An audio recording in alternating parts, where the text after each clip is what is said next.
Can we have the next question from the brother side? I am Mr. Kumar, a profession by teaching.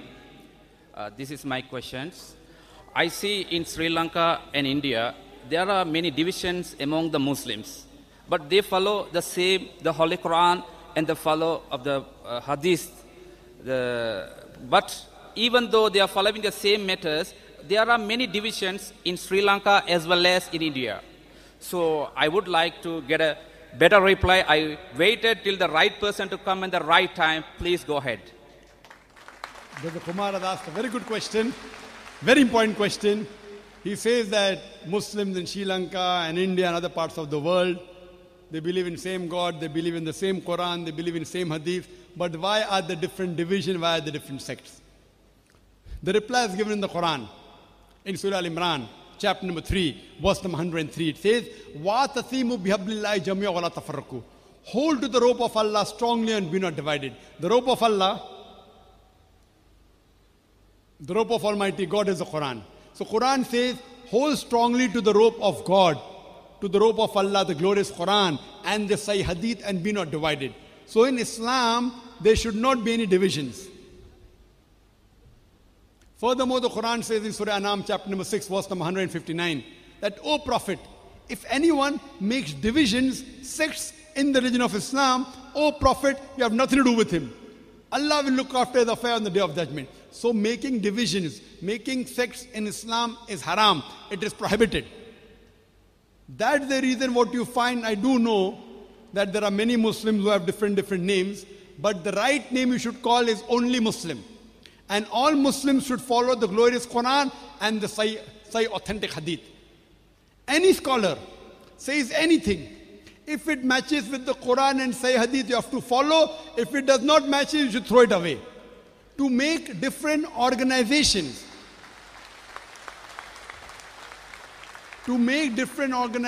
some want to work in the field of education, some want to work in the field of religion, some want to help the poor, there's no problem.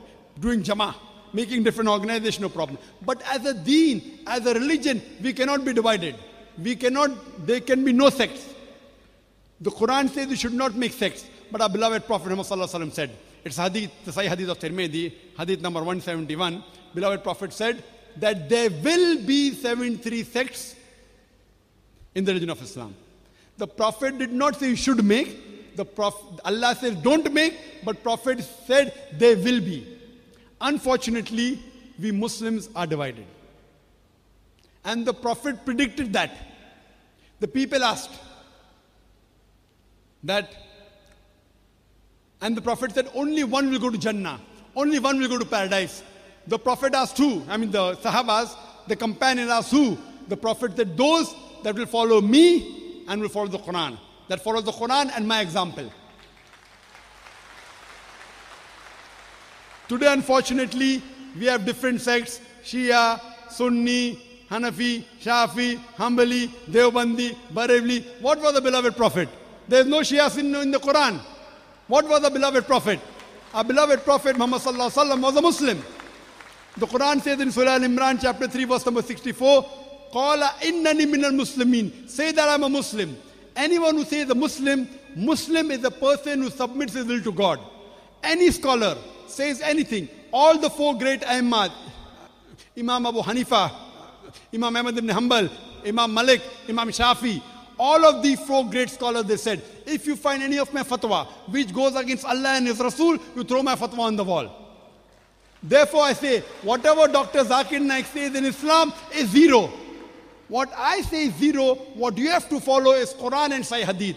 Therefore all my answers are backed with Quran and Sahih Hadith. Chapter number so and so, verse number so and so. All these four great scholars, we love them all. We respect them all. They never came to make sects or divisions. They came for people to understand the religion better. But unfortunately, the followers, they started making divisions. Unfortunately. What we have, any scholar says anything, if it matches with the Quran and the Sahih Hadith, you obey it, otherwise reject it. Allah says in the Quran in Surah Nisa, chapter 4, 59, Atiullah, Atiur Rasul. Obey Allah and obey the Messenger. And it says, and those who have been given the power of commandment, Ulil Amr, those who have been given the power for commandment. That means those who are knowledgeable people, the shuyukhs, the ulama, follow Allah, follow the messengers, and those who have been given knowledge. But it does not end there. It continues. If the people with knowledge, if they differ, go back to Allah and His Rasul. If two scholars say something, if they differ, go back to Allah and His Rasul. Check what the Quran says, check what the Sahih Hadith says. Therefore, if you ask me, what am I say I'm a Muslim. I'm first a Muslim, I'm last a Muslim. I follow the Quran and the Sahih Hadith. Anyone says anything, if it matches with Quran and Sahih Hadith, I follow it. If it's a deviation because of culture, because of the land, because this country has a different culture, India has a different culture, Sri Lanka has a different culture, Pakistan has a different culture, don't follow culture, follow Quran, the saying of Allah, the Creator, and the correct saying of Prophet Muhammad Sallallahu Alaihi Wasallam. If it is not available in the Quran and the Sahih Hadith, it is not part of our deen. If it is proven from the Quran and Sahih Hadith, it is our deen. So Islam is only one, and there should not be division in this religion. Hope this answers the question, brother.